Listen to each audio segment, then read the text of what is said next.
Good evening. My name is Taslim, and I am a volunteer with PATOIS, the New Orleans International Human Rights Festival. And I want to thank you all for coming out tonight. I want to start with thanking Renee for this wonderful space and for Zeitgeist in general. Please make sure to not only support him tonight, but throughout the year.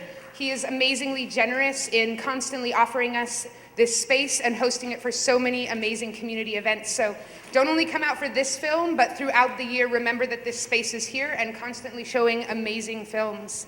And then I would like to also begin by welcoming Suheir Hammad to come up and join me and talk a little bit about introducing this film.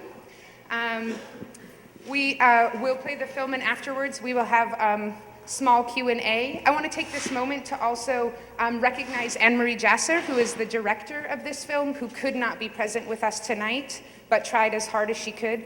I think it's incredibly powerful to recognize that she is, this was an amazing vision that she conjured, and the film will speak for itself. But it's a powerful thing to be a woman in cinema and then a Palestinian. So I would like us to take a moment and give her a round of applause, even though she is...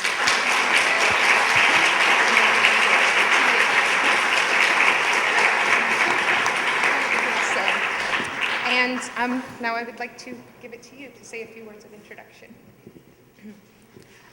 Good evening. Wonderful Friday night to everyone. Thank you so much for coming out to Malih Hada al-Bahar. It took me a long time to figure out how to say it. Malih Hada al-Bahar.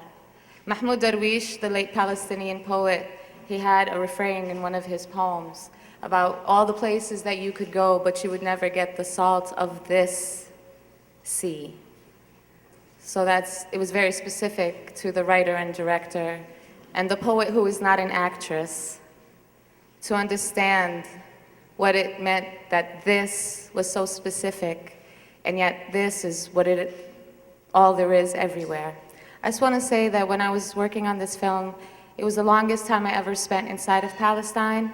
I was allowed a 3-month visa on my American passport. I was sponsored by an American Jewish woman filmmaker who I'd never met before, who took it upon herself to basically promise that I would not marry, live, or work in the land of my grandparents. So I want to acknowledge, with humility and humiliation, the grace of humanity that allowed me 3 months in the land that I come from. I'm so excited New Orleans is going to see Palestine, and I'll be here at the end of the film, so thank you.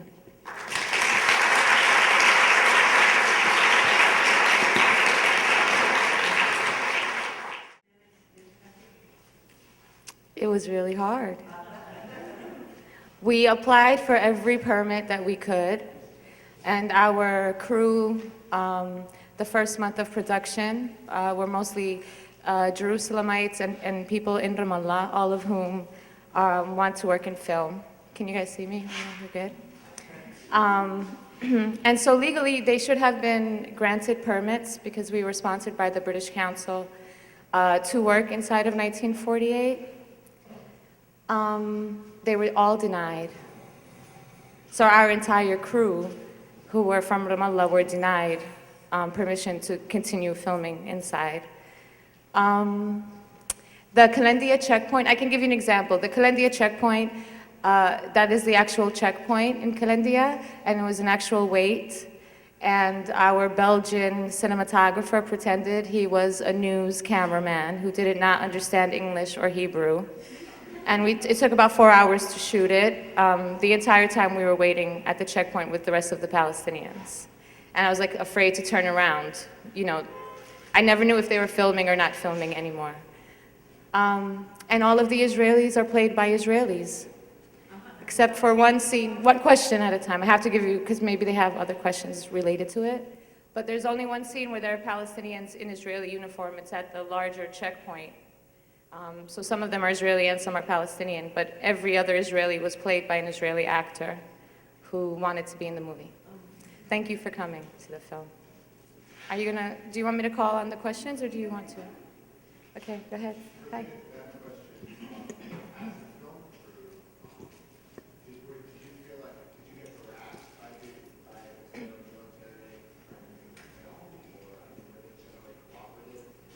Yeah, we were harassed.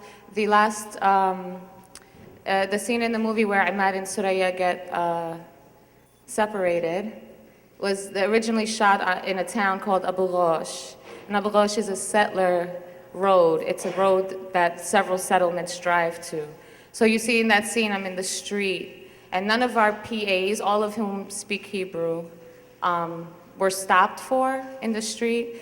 And like an example was with that scene, I was filming that scene, and people were trying to hit me with their car while we were filming that. You know what I'm saying? And that's when I turn around and be like, I am not an actress.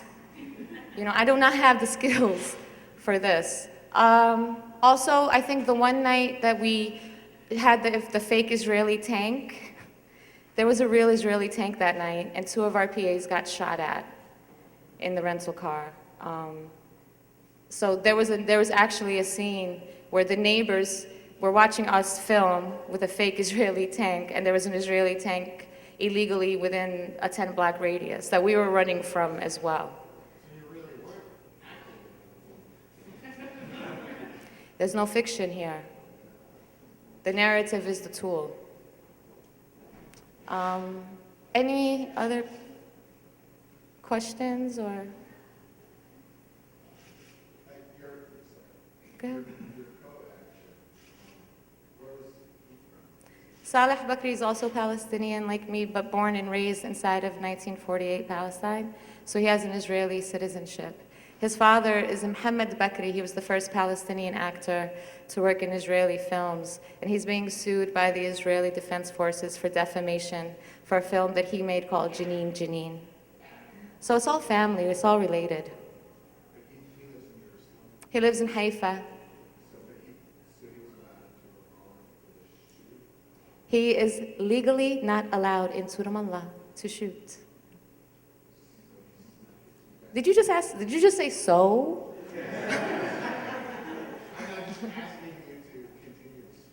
That is the end of the story. The story is that almost everything that seems normal is criminal.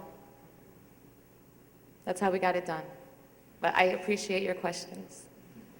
Are there any other questions here? Yafa. That's Yafa. Yep. That house, the house that we filmed in Yafa, was the house of a Palestinian family from Yafa who we have since met. The actual granddaughter of that home lives in South America. We had to rent that home from an ally Israeli friend who was not ally enough to give it to us for free, which was a trip. And he took all of those things that were in the house at the end. All I got from that movie was a vase. I mean, you feel really Palestinian when you see all of the things that the French art director bought from the market in Hebron I cannot reach. And then they were actually left in that home for the owner of the home. It's it feels hard. It feels like someone's doing you a favor and the price is too heavy, you know, for both of you. But, So I think we're going to take just one more question. thanks. Yeah. Maybe 2, because there's another one. Yeah, go ahead. My understanding is that much of this at least reflects on your history, and I'm wondering if you can say more about that history as how it reflects. My personal history? I'm from Brooklyn. I was straight from Sunset Park, which is hilarious that, you know, there's only like a 15-block radius that is that neighborhood, and I'm from that neighborhood. It's interesting, the question of history. So that scene at Kalandia, where Suraya is told you just can't enter through here. I, Suheir, experienced that scene before I filmed that, 2 years before. You know, and so when I see, again, like I'm not an actor, so the whole project was a leap in every way for me. you know, artistically and spiritually as well. So I had lived that interrogation, I've lived the body scan, I've lived the humiliation of being asked where my grandfather was born. My grandfather was born in Lid, which is right outside of the airport, 1948. But what is terrifying to me is not that I experienced that scene before I filmed it, is that I experienced it in October of last year. And I was in Ramallah, having been invited to go to Jerusalem. I only had 1 week to be there. And I was leaving Ramallah with my American passport, and it's like, you know, you look around and you think, this can't be happening to me. I was at the exact same checkpoint. They held my passport for 20 minutes and they told me I could not pass. And I waited by that wall for a cab to come pick me up. That is what trips you out. That it's not a linear occupation, it's an occupation of all our experiences. And it occupies my past and my future. It's what's projected or what I am to expect. So do you understand that in that way, it's always my story? The point of entry is always like where the audience feels comfortable entering, but it's going on in a way all the time. I think there was one more. And then... I'm wondering if y'all screened the film for Palestinians in Palestine or in refugee camps and what that experience is. Yes, they screened the film on the wall.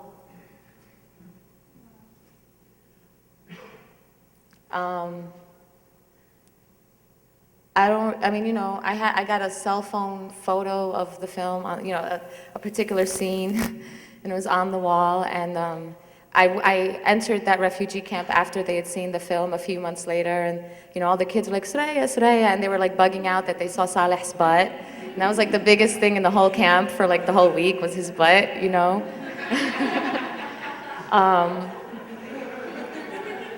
And, you know, it's a Palestinian film that is in conversation with Palestinian people, partly about dysfunction within the Palestinian diaspora, the whole conversation that's had at dinner, you know, the right of return, you're in a dream world. I mean, I'm privy to those conversations, like, you know, all the time.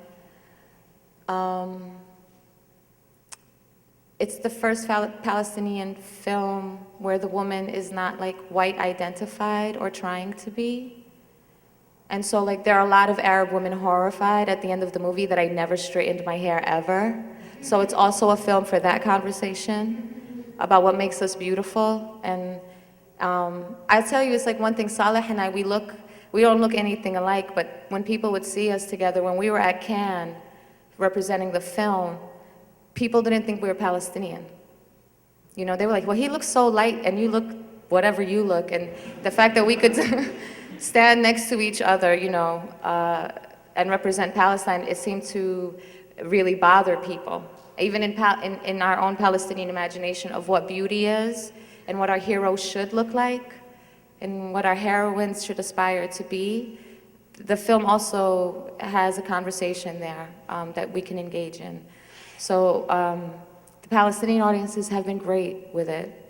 And I showed it in Palestine. When I was in Jerusalem in October, we showed it, and none of my Palestinian friends from Ramallah or Beit Lahem could enter. So I showed it to a majority Israeli audience in Jerusalem, and they were very happy to be there. And I think they understood why people weren't in the seats. I hope they understood that people would have been there, you know, if they could have. But I really thank all of you for coming out this evening. I thought of New Orleans every day I made this film. I talked to Saleh and Anne-Marie and all my coworkers about New Orleans every day.